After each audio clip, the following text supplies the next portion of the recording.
Rantaraj Śrīmad-Bhāgavatam ki jai. Gaurav Srila Prabhupada ki jai. Is there a Śrīmad-Bhāgavatam?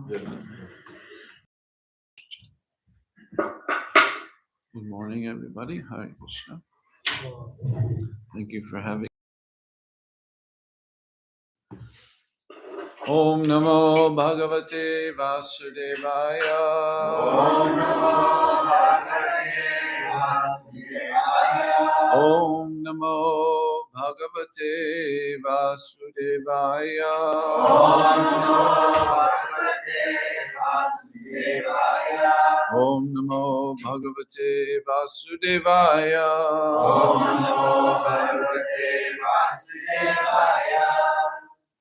So today we are finishing a chapter called Kapila's Instructions on Devotional Service.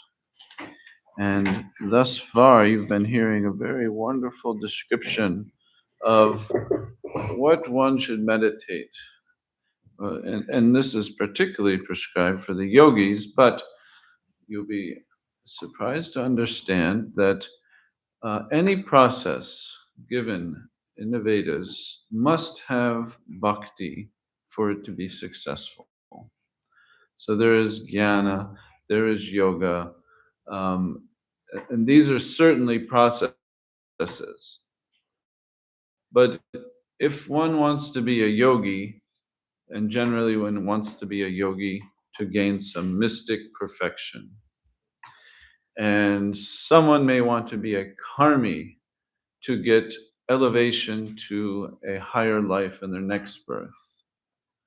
And one will practice jnana yoga, typically, generally to merge with the Supreme. But none of them will actually give any result besides the useless labor as described, unless there is some bhakti involved in it. So jnana yoga without bhakti will give you nothing. Jnana yoga with a little bhakti will give you liberation. Yogis, yoga astanga, you may get mystic perfection, but only if there's some bhakti involved. And the karmis, you will get, again, useless labor, unless there is some bhakti, and with that, they may get svarga, liberation to higher planets. So here we may be a little confused.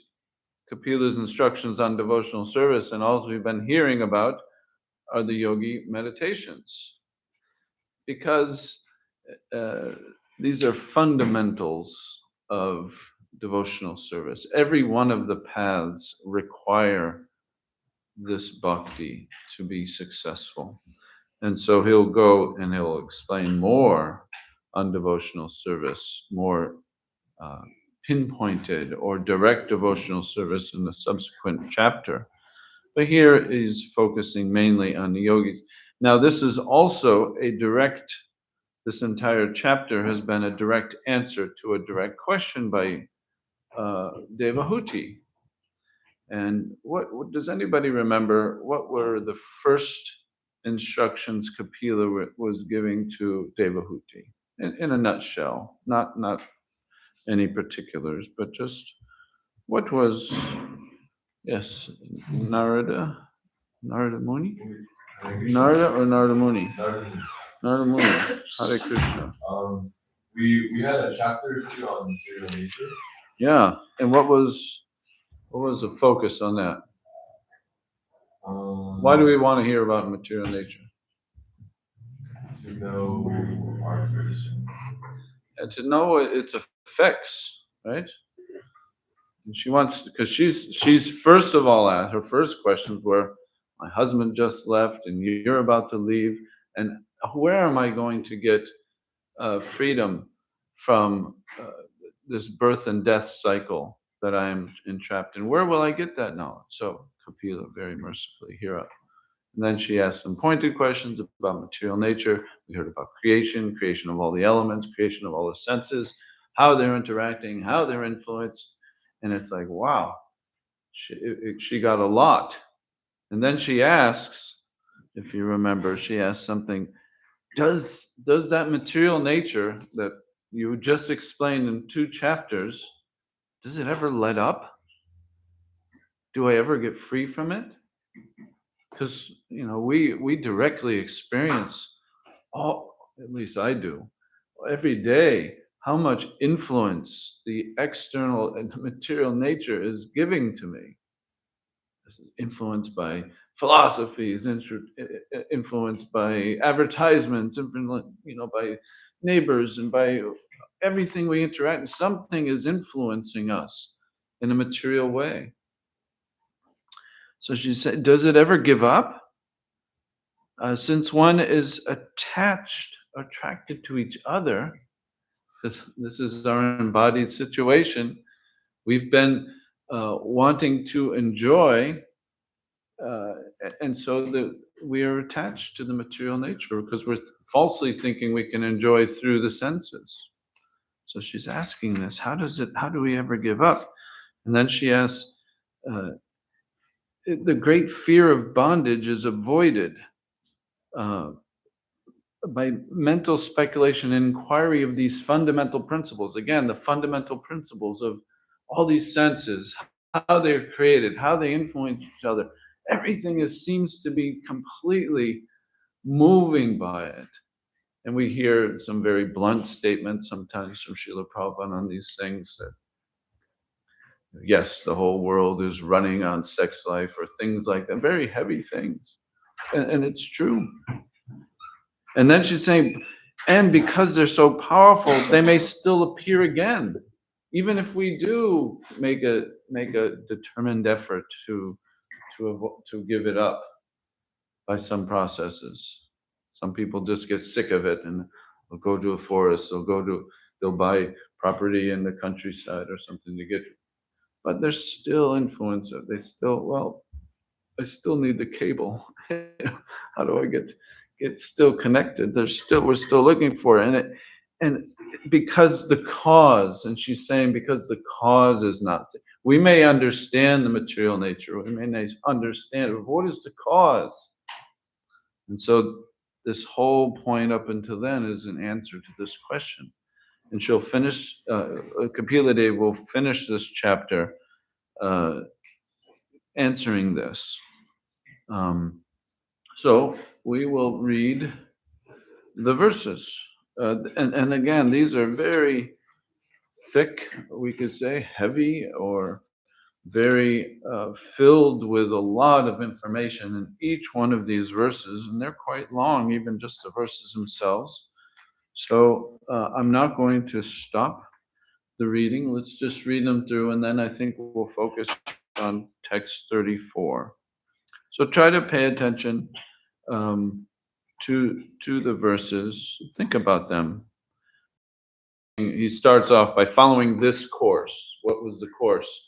Meditating on this beautiful form of the Lord who has a yellow vesh. He's wearing yellow garments. He has a kastuba gem. He has 4 arms. He's holding. So all the meditation you've been just discussing the last couple days, this course, this is what he's talking about. So do we have readers ready? Go ahead. By following this course, the yogi gradually develops pure love for the Supreme Personality of Godhead, Hari. In the course of his progress in devotional service, the hairs on his body stand erect through excessive joy, and he is constantly bathed in a stream of tears, occasioned by intense love. Gradually, even the mind, which he used as a means to attract the Lord, as one attracts a fish to a hook, withdraws from material activity. When the mind is thus completely freed from all material contamination and detached from material objectives, it is just like the flame of a lamp. At that time, the mind is actually dovetailed with that of the Supreme Lord and is experienced as one with him because it is free from the interactive flow of the material qualities. Thus situated in the highest transcendental stage, the mind ceases from all material reaction and becomes situated in its own glory, transcendental to all material conceptions of happiness and distress. At that time, the yogi realizes the truth of his relationship with the Supreme Personality of Godhead. He discovers that pleasure and pain, as well as their interactions, which he attributed to his own self, are actually due to the false ego, which is a product of ignorance. Because he has achieved his real identity, the perfectly realized soul has no conception of how the material body is moving or acting, just as an intoxicated person cannot understand whether or not he has clothing on his body. We're in Gainesville, remember? You probably have seen some instances of this. Continue. The body of such a liberated yogi, along with the senses, is taken charge by the Supreme Personality of Godhead, and his functions until its destined activities are finished. The liberated devotee, being awake to his constitutional position and thus situated in samadhi, the highest perfectional stage of yoga, does not accept the byproducts of the material body as his own. Thus, he considers his bodily activities to be like the activities of a body in a dream. Because of great affection for family and wealth, one accepts a son and some money as his own. And due to affection for the material body, one thinks that it is his. But actually, as one can't understand that his family and wealth are different from him, the liberated soul can understand that he and his body are not the same.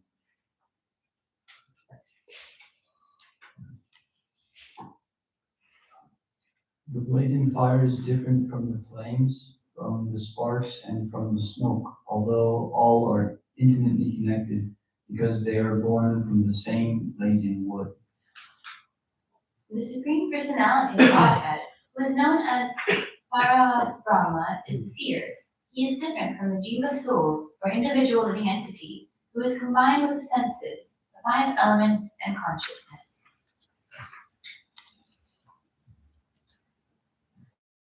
A yogi should see the same soul in all manifestations, but that exists is a manifestation of the energies of the Supreme. In this way, the devotee should see all living entities without distinction. That is realization of the Supreme Soul.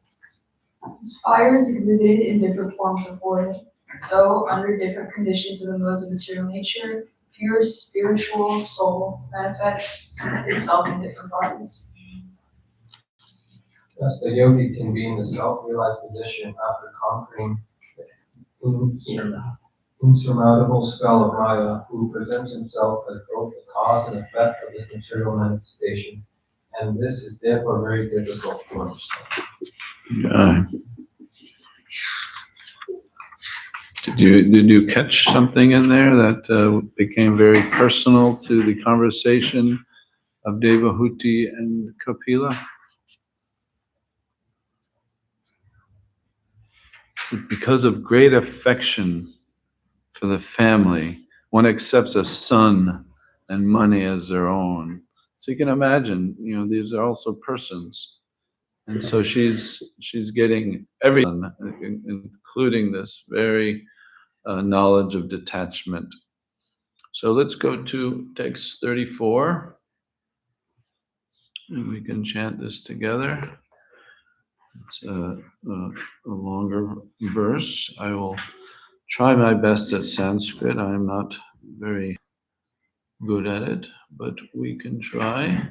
I'd like to go slow so that everyone at all levels of Sanskrit can take part.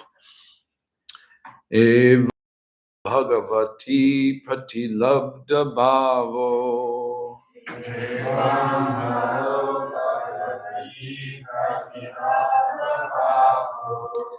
Bhaktya Dravad Dridhaya Ut Utpulaka Pramodat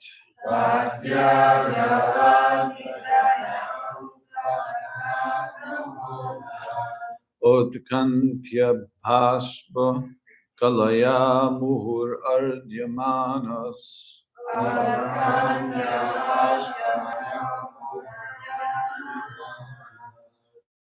Tachchapi Chitta Bhadisham Shanakair Viyunte.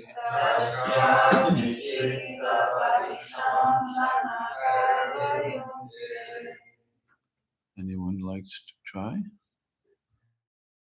Evam haro bhagavati pratilabdhabhavo.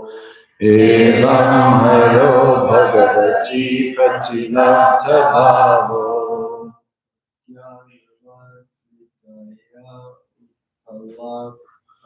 Pramodat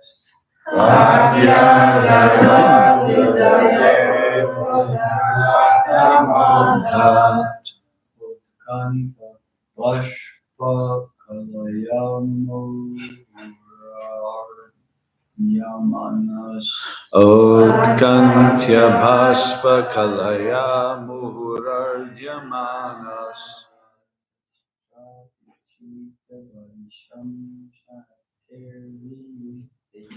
Tachchapi Chitta Bhadisham Yunte.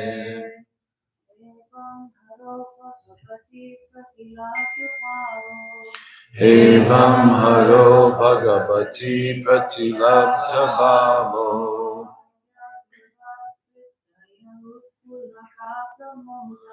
Bhaktya javadridaya utpalaka pramodat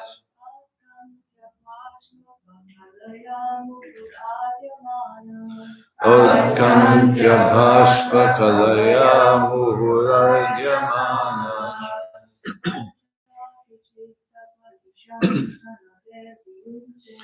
Tachchapi Chitta Bhadisham Shanakai Viyunte.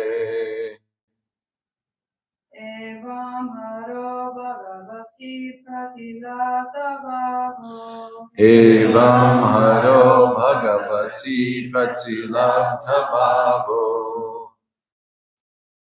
Bhaktya dravadidaya utpalaka pramodat Bhaktya javadridaya utpulaka pramodat Ankuntaya vastam kalyan buhir ajamanas Utkantya Bhashpa Kalaya Muhuradyamanas Tachchapi chitta vadisam sanakadiyunte Tachchapi Chitta Bhadisham Shanakai Viyunte.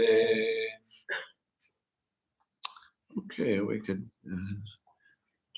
I think I'll just read the verse again.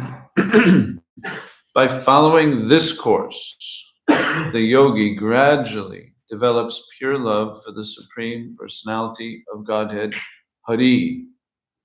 In the course of his progress in devotional service, the hairs on his body stand erect through excessive joy, and he is constantly bathed in a stream of tears occasioned by intense love.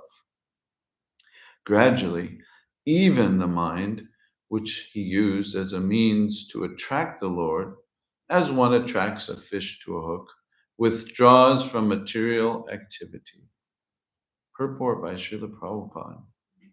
Here it is clearly mentioned that meditation, which is an action of the mind, is not the perfect stage of samadhi or absorption.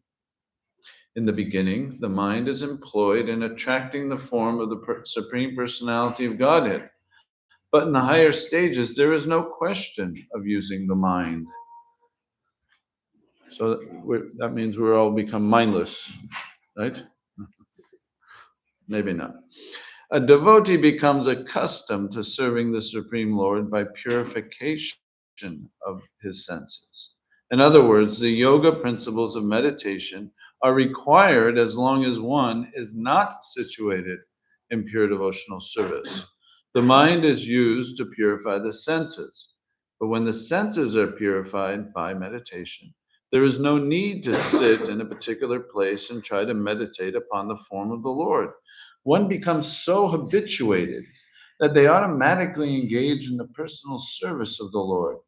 When the mind forcibly is engaged upon the form of the Lord, this is called nirbidha yoga or lifeless yoga. For the yogi does not automatically engage in the personal service of the Lord, but when he is constantly thinking of the Lord, that is called sabija yoga or living yoga. One has to be promoted to the platform of living yoga. Well, I'll read the last paragraph in a moment. Om Gyananjana Shagananjana Shalakaya Chakshuramitam Nena Tasmai Shurave Namaha Sri Chaitanya Manobhistam Sabitam Yena Bhutale Swayam Rupa Kadamayam Tadati Svapadantikam Vanchakalpaturvascha Kripasandubhyeva Chapatitanam Pavanebhyo Vaishnavebhyo Namo Namaha Stay Jaya Vrindavani Vrindeva Shampujita Pushpasana Vishwapavani Tulsi. So this is the answer to Devahuti's question. How does it ever let up? Yes, it lets up. Yes, it lets up by the process of devotional service. And because what is the letting, what's the opposite of letting up? Is putting down, more or less. We are being pushed down, crushed always by the senses. They're always dragging us here and there. And she's asking, do we ever get relief of it? And yes, because the senses are controlled by the mind. And the mind, when not engaged in Krishna, it is only serving the senses. It is a servant of the senses. So, at least in this process of yoga that Kapila is teaching, which is also applicable to those who are practicing bhakti, control of the senses is essential. And to control the senses, we need to help control the mind. Now, Prabhupada makes a distinction. At first, there is this forceful control. I will not do this anymore. I won't do that anymore. And that is called, he calls it nirbija yoga or lifeless yoga. There's no real life in it. Just like when we do things very mechanically, we may not have a care for it.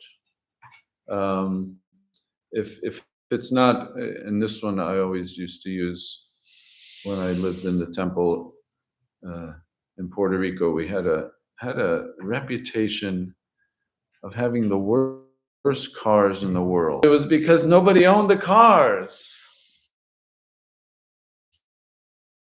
I don't have to take and all this and that. Or this is mindless or lifeless yoga. We're engaged in some activity, we're engaged in some endeavor, but there's no real connection. There's no real connection to it.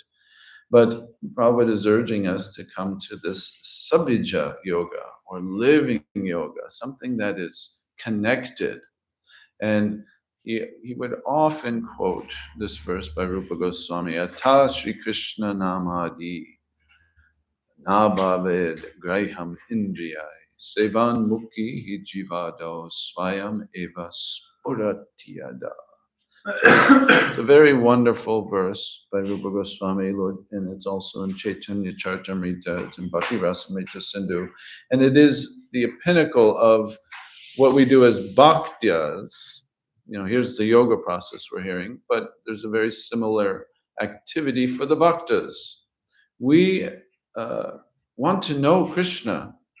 Ata Shri Krishna Namadi, we want, Ata means therefore.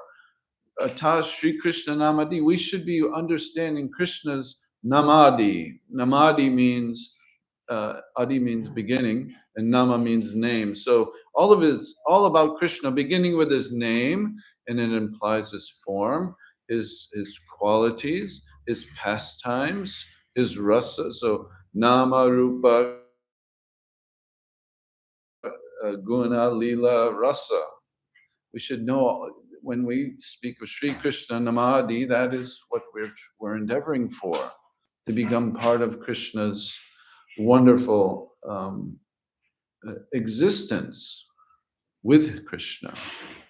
We have a little study group. We meet once a month and we study the songs of Bhaktivinoda Thakur. And currently we're in this section of this book called Kalyana Kalpataru, which is describing the Namadi, these 5 different aspects of Krishna: his name, his nama, his guna, his qualities, his rupa, his form, his lila, his pastimes, and his rasa, the culmination of all of them together. And it's very sweet to see the devotee expressing his feelings in these aspects of Krishna. But how does one come to that level? How does one get to that level? Because in our material senses we have sight. What do you mean I see Krishna these sights with my eyes, with the deities?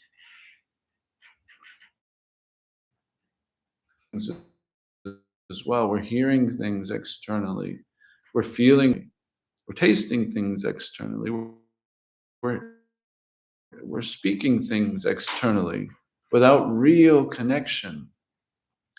Devahunti is wanting that real connection, and Kapila is giving it to her, the real connection. What is the real connection? Sevanmukhi hi jivada. What happens when we start to engage in service? Sevamukha, mukhe is to engage in the engagement of service, the activity of service. Hi jivado, and it starts with our tongue, or chanting, or hearing and chanting about Krishna, tasting Krishna prasadam. Then what happens? Svayam. Swayam is Krishna's personality. He personally, Swayam Eva, and twice in this verse, Krishna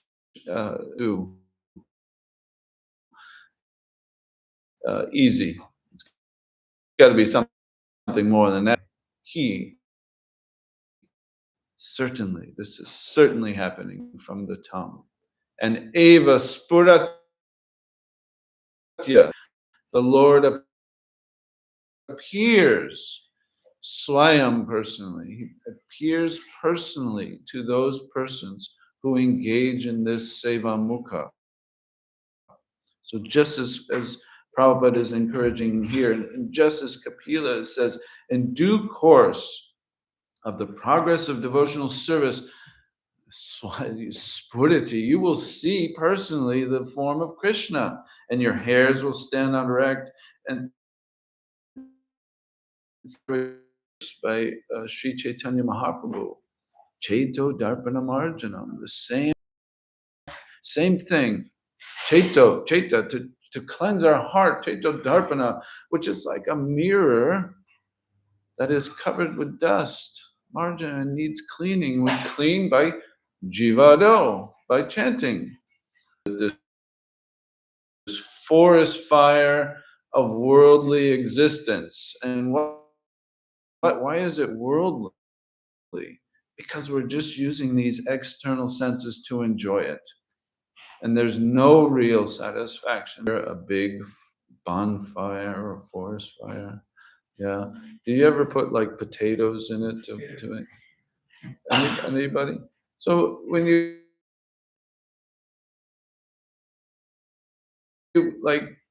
put the potatoes in, you're cooking the potatoes, and when you gotta, and it's like, whoa, so painful to like reach, to be that close to the fire to try to get those, even if you have tongs. It's very, very difficult. And just imagine a Mahadava, a forest fire, just coming close to it. Anybody near a raging fire that's out of control? I mean, how much fear is there? And so that is but nirvarpanam or Mahadavagni nirvarpanam takes, by chanting, that is extinguished. distinguishes this. And Bhaktivinoda, I'm going to keep going down these trails. Bhaktivinoda talks about this in another song about chanting the holy name, how hearts are so dry and of happiness, and we have the Ravi, the sun is beating down on us, so we have these two forces of dryness, but the chanting of the holy name is like an amrita. It is just a flood of it, and it completely soothes that condition. Shreya Karaiva Chandrika. So when we are chanting some cleansing and we're feeling the material influence, auspiciousness in us, we feel that we're growing, we feel that, oh, this is something. We feel this auspicious growing within, as a wife faithfully follows her husband. And just as Krishna says, Tesham satata yuktanam bhajadam pratipurvakam dadami buddhi yogam tvam yenamam. Just as we serve and worship him, he gives anandam buddhi vardhanam, another flood of happiness through excessive joy. Anandam buddhi vardhanam. Anandam is taste. To taste, we're tasting the nectar of Krishna's name. Param Vijayate. No, it is a flood, it is a bathing of the sarvatma, of the soul. We've become completely bathed in that. Because we're getting this Ananda Buddhi Vardhanam, we're feeling quite cleansed, we're feeling in the service of Krishna, that the mind, one of the verses, like the language, Jiva, it just starts. Our very start is a chanting. It certainly would impel us to chant as best we can. Service 20. So we're testing this out. We want 24 hours a day of service. The stage of Premanjana Chudita for the Supreme Personality of Godhead in devotional service is fully developed. One sees the Lord even without artificially meditating on his form. So this is an explanation, Premanjana Chodita Bhakti-vilochanena, that the eyes of the devotee are tinged with this love of Krishna. He sees, and stavaram, whether it's stavaram or jaganam, stavaram means movable things, or jagamam are those things that can't move. Stavaram jaganam deki na deki tara murti. He doesn't see the form of those things. Like we see a tree, non-moving, it's a jagama. And a pure devotee, when he sees a tree, he doesn't see just a tree. Na deki taramuti. He doesn't see just the form of the tree. What does he see? Sarvatra. Haya nija ishtadeva spuriti. He sees the spuriti, the same spuriti as explained in Rupa Goswami's Atashi Krishna Namadi verse. The manifestation of the Lord is there. That particular manifestation that is dear to the devotee, he'll see. And Prabhupada very simply explains this because I think even Prabhupada was questioned. Well, you're saying this, but where does if everything I'm seeing is Krishna, where does one form of Krishna stop and the next form of Krishna begin? Do I see Krishna in the fan or in the exit light, or where how is that? And Prabhupada gives such a wonderful example that, and of course we're all young here. Some of us only, I don't know how many here have children, but he gives the example of a child, and so just try to understand it, even though you don't yet understand it. But when you see after your child's grown up and gone, both of my children are grown up and gone, out of the country, one of them.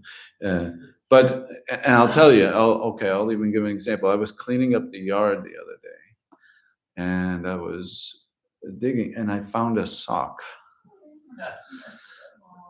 And I remember this was the place that Srivas used to play in the mud puddles. And he took his sock off. But when I saw the sock, it was like immediately I saw Srivas. I didn't see just, a cotton swab, probably made in China or whatever it was. It was like, I saw my son Srivas, and I saw everything manifested, the pastime of this, because before we put lime on the driveway, whenever it rained, we had a big mud puddle, and they would just go out there and play and jump in it and take their clothes off, just as kids do, and obviously lose their clothes in the forest. And I found a sock. It was like amazing. And so that's the example Prabhupada is giving, that the pure devotee, he sees everything. We just read two chapters of everything in this material world we can see as created by Krishna, as being maintained by Krishna, as having its source in Krishna. And so when the pure devotee sees it, not only the things, but he sees their interactions. He sees the modes of material nature going, which is also under his direction. They see Krishna in it. So it's quite astounding and quite wonderful that that just beginning with Sevan Mukhi Jivado, and very soon we will serve by tasting great, nice Krishna Prasadam, and our chanting of Hare Krishna. And it ends with Param Vijayate. So all glories to this process, which provides these 7 of the chanting of the holy name. And then just to finish the purport, since the meditation recommended in the lower stages is a means to come to the platform of devotional service, those already engaged in transcendental loving service, O Lord, are above such meditation and do all these other things. And even Arjuna said, wow, after he heard about yoga, he said, I don't, to do this, to control the mind by, individual means, by this means, by that means, I find it too difficult. Krishna says, don't worry, just fight for me, right? You don't have to do anything. You just do what Krishna wants. Do what Krishna wants. And we get Krishna's instructions. How wonderful are some of these statements by Kapila that they should make us feel quite protected, quite cared for. At that time, the mind is actually dovetailed with the Supreme, and it experiences oneness. What's anybody know what dovetail means? I'm now an avid woodworker. Yes. It's like I don't know how I'm a visual person, so it's looks kind of like a triangle, but then it's kind of like interlaced. Yeah, and what does it do? It's a way to like join 2 pieces of wood together without having to use. And it is considered practically the strongest means of joining 2 pieces of wood together. Dovetail. So I don't know if Prabhupada was keen on woodworking, but I'm now so strong. Yeah. So it's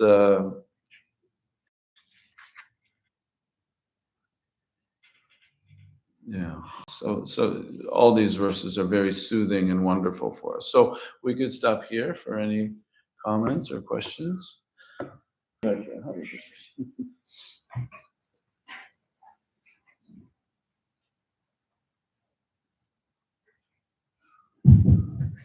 have a comment and a question. The comment is, I think, Bhagavatam Maharaj has a series of classes called Prema Netra, which is seen through the eyes of love. And very the similar example that you gave with the sun. One. Anyway, so we'll come into the question of the verse.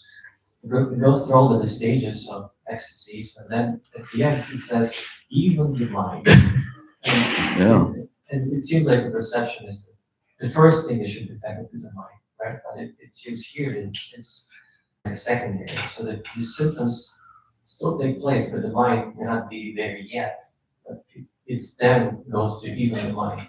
So it's like a secondary effect. And at least in my understanding, we expect the effect. It seems like it's not. So is it normal to experience these things, but they might not be there yet to kind of match the feeling? Yeah, because he's explaining that we may feel ecstatic symptoms when we start to achieve or even cross the threshold of love, or what to speak of pure love. We may start to feel some ecstasy, hair standing on body, excessive tears coming, and so those are extra, because we may still be thinking. We may have instances where we feel, that everything was set up in such a way that, wow, this talk or this kirtan or this experience of seeing the bathing of the deity, it just brought out so much feeling in me. But when it's over, the mind begins its cycle. So and again, he uses the twice in this verse translation. He says it's gradual. Gradually, we're developing pure love, and gradually, even the mind, which he used. So the mind is a use. It's a tool. We're using the mind as a tool to engage, and that's probably one of the biggest obstructions in chanting, because devotees will say, well, why haven't I achieved the 7 results of chanting, why haven't I achieved that? And it's because, and then Lord Chaitanya answers, he says, even though the names of Krishna have all his potencies and power, but I have no taste for him. And then it stems from offenses, it stems from things like that, because when we sit down and chant, we're thinking of so many other things. We're not just thinking of Krishna's Namadi, which we should be, but gradually we use the mind. Okay, how do I use the mind in chanting? Because that's one thing we do need to do, how to engage the mind in chanting. And I find that, there's so many wonderful books out there. Sachinanda Maharaj has a nice book. Bhurijan Prabhu has a nice book. There's so many nice books about chanting, and I found one of the best things for me is one of the advice was to not think about chanting as like a thing. I gotta chant 16 rounds, and this is a round. I gotta chant 16 rounds, so let me do it. But that's too hard. And if I think, okay, let me just think about chanting this one round, that's still a lot of thinking. And man, but if I think, let me just think on this one, that let me hear the name of Krishna. Hare Krishna, Hare Krishna, Krishna Krishna, Hare Hare, Hare Rama, Rama Rama, Hare Hare. I have engaged my mind, I've heard the name, and then the mind is saying, okay, you're done. No. Let's just hear one mantra. And you move your finger. This mind, just hear one mantra. And there's so many instructions on the mind. Raghunath Das Goswami has a wonderful exposition on the mind, praying to the mind. This Kalyana Kalpachru that I mentioned, that some of you attend, that the whole first half of the book is all to the mind. Mind don't do, giving every anartha, attributing it to the mind. It's the mind. The mind is always bringing us, always, Icha dvaita, accepting and rejecting. Constantly, that's the business of the mind, accepting and rejecting. And so, how do we slow the mind? How do we, there's so many tips and tricks and do that. But by his words, by the words of the Bhagavatam, gradually, even this mind, and devotees sometimes make a joke of it. Imagine if we plug in a speaker to the mind, like right now, whew, it would be like you would all run out. Wow, that's in his mind. My God, even this can gradually be purified. So yeah, in terms of the details, I mean, the mind is. But we did hear earlier. I mean, there's also another comforting thing that the mind's previous chapter, the 2 chapters before. But is that? Thank you. Do we have time? Nobody's in, huh? Oh, once it comes in, then we're done. Okay, yes, Sundari.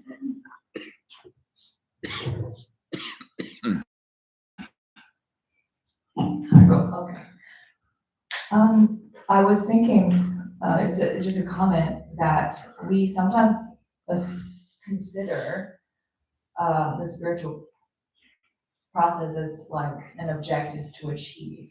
Like it's something to achieve. Like I want to achieve tranquility of mind, and I want to achieve samadhi or prema. But actually, well, that in itself condenses the concept of embodiment. Like I want to achieve, like assuming that we are doing something. Mm-hmm. But actually, the relationship of the mind and the soul is that the mind is not the soul. So the soul can only just observe. The awareness observes the mind. So essentially, through the process of chanting and meditation, which is used as a means to bring the consciousness, to bring the external mind to a place of tranquility, that is an experience that we are able to observe. So it's kind of like contradictory. So if we try, the more harder we try to get to sleep, the less we're able to. It's like, and the more we try to stabilize our mind, the less the mind actually stabilizes, because we'll be getting agitated. So and that's why Srila Prabhupada's, what he's given us is to keep ourselves active. Not just sit, because he's saying, he even said it's not recommended. Since meditation recommended is not a mean. This is not recommended in this age of Kali, the meditation. But it's not that we're against meditation. While we have moments in our day that there should be some meditation, but not as the means. So he's engaging us in direct service to the deity, service to the devotees, service to the Śrīmad-Bhāgavatam, service to the Dhams. So many services to engage us, to keep us active, so that, the mind doesn't even have a chance to think, let's do this or that. And then, then of course we could be accused of, oh, you're just, forcing. And again, this is a stage that Prabhupada makes the distinction, the nirbija and the sabija, the different types of, one is like forced and one is natural. One comes natural, automatic. Okay, it now is Prasadam time. Thank you very much. All goes to Srila Prabhupada. Yeah,